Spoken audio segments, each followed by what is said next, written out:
इस वीडियो में हम विशेषण के बारे में जानेंगे। विशेषण किसे कहते हैं, विशेषण की क्या परिभाषा होती है और विशेषण के कितने भेद होते हैं, ये सब कुछ हम इस वीडियो में जानेंगे। तो इस वीडियो को शुरू करते हैं हम। विशेषण किसे कहते हैं, विशेषण की परिभाषा क्या होती है। जो शब्द संज्ञा या सर्वनाम की विशेषता, गुण, दोष, मात्रा और संख्या बतलाते हैं वे विशेषण कहलाते हैं, जैसे कि मेहनती, आलसी, दर्जन आदि।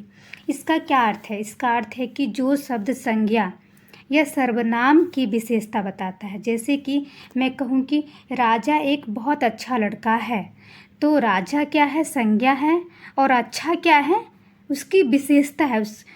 उसकी विशेषता हम बता रहे हैं। जैसे कि मैं कहूँ राजा अपना काम नहीं करता है, या राजा स्कूल का होमवर्क चीटिंग करके करता है। ठीक है, तो ये भी क्या है, उसकी विशेषता है। ठीक है, राजा क्या है, संज्ञा है, तो मैं उसके बारे में क्या है, कुछ ना कुछ बता रही हूँ, चाहे वो अच्छा है चाहे बुरा है। गुण दोष दोनों ही हम बताते हैं। मैं कहूँ राजा बहुत बुरा लड़का है, तो बुरा क्या है, वो दोष है, वो भी एक विशेषण है, विशेषता ही है।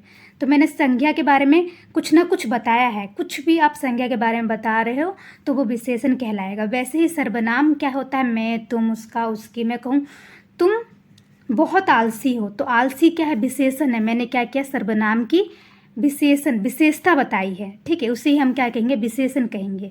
ठीक है, तो जो शब्द संज्ञा या सर्वनाम की विशेषता बताता है उसे हम क्या कहते हैं, विशेषण कहते हैं।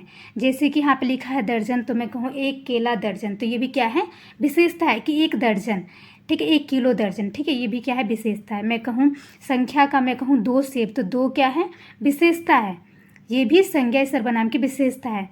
तो जो शब्द संज्ञा और सर्वनाम की विशेषता बताते हैं, कुछ भी संज्ञा सर्वनाम के बारे में बताया जा रहा है, वो विशेषता कहलाता है, उसे ही हम विशेषण कहते हैं। अब हम देखेंगे विशेषण के भेद कितने होते हैं। विशेषण के 4 भेद होते हैं। कितने होते हैं, 4 भेद होते हैं। पहला है गुणवाचक विशेषण, दूसरा है परिणामवाचक विशेषण, तीसरा है संख्यावाचक विशेषण और चौथा है संकेतवाचक विशेषण।